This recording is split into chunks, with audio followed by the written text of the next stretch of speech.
बिहार के मशहूर comedian money Meraj को यूपी पुलिस ने अभी पटना से गिरफ्तार कर लिया है। बिल्कुल पटना में अभी मनी मेराज को गिरफ्तार करने के बाद पुलिस अपने साथ यूपी ले गई है और मौके पर मनी मेराज के वकील भी मौजूद थे। पुलिस से जब बात की गई हम कि आखिर किस मामले में मनी मेराज को गिरफ्तार किया गया है, तो यूपी पुलिस ने कुछ भी बताने से इनकार कर दिया।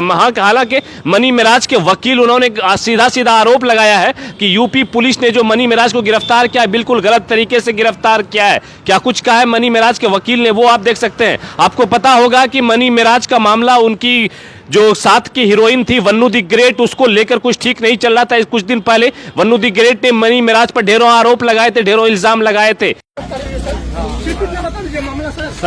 सर किस मामले में मनी मेराज की गिरफ्तारी हुई है? देखिए इसी गाड़ी में मनी मेराज हैं और मनी मेराज की अभी गिरफ्तारी गिरफ्तारी हुई। मनी मेराज आप देख सकते हैं अंदर में है, वो उजले गमछी में आप देख सकते हैं। मनी मेराज को यूपी नंबर की एक गाड़ी है और यूपी पुलिस आई है गिरफ्तार करने के लिए। सर, दो सवालों के जवाब दे दीजिए लगातार जो है।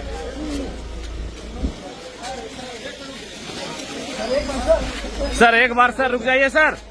किस मामले में गिरफ्तारी हुई? बात नहीं करने की, किसी से बात नहीं सवाल लेकिन जवाब नहीं। और इसी के मनी मेराज की गिरफ्तारी हो चुकी है और इसी गाड़ी यूपी नंबर की एक गाड़ी से मनी मेराज को ले जाया जा रहा है। लगातार आप देख सकते हैं पटना से अभी मनी मेराज की गिरफ्तारी हो चुकी है।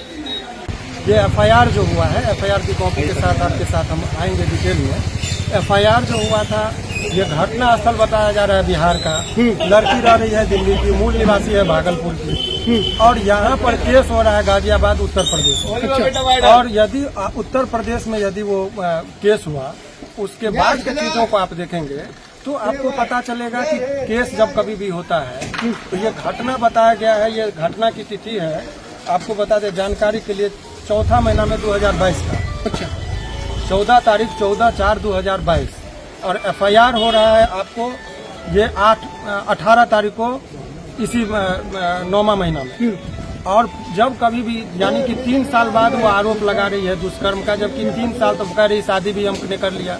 घटना स्थल का नाम नहीं है, घटना की तिथि नहीं है, घटना का चौहदी नहीं पता है। और जब कभी भी पुलिस किसी को गिरफ्तार करती है तो उसका जो नियम है, पुलिस को गिरफ्तार करने से पहले सुपरविजन होता है।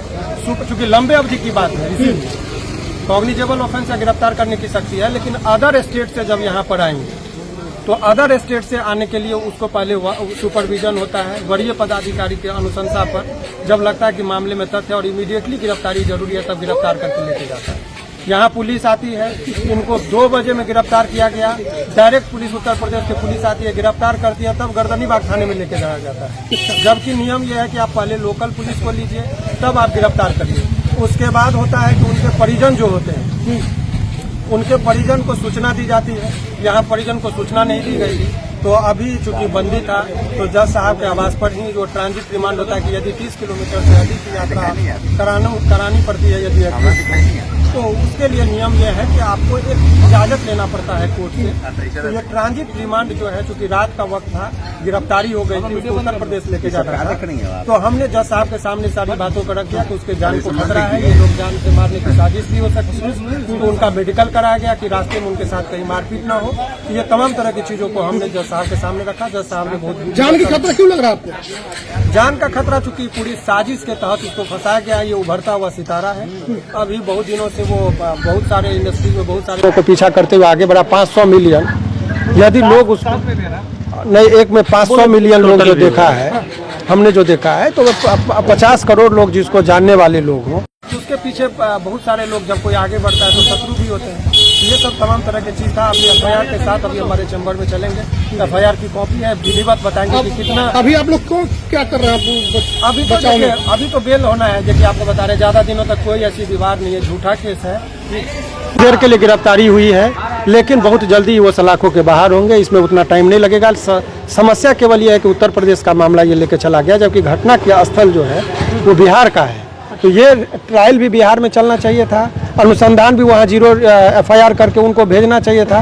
तो ये बहुत सारे आधार को वो ताक पर रख कर इस तरीके से केवल कुछ व्यक्तिगत टारगेट करके गिरफ्तार करके वो मनी मसल्स का पूरा इस्तेमाल होता है इस तरह के केस में, वही दिख रहा है।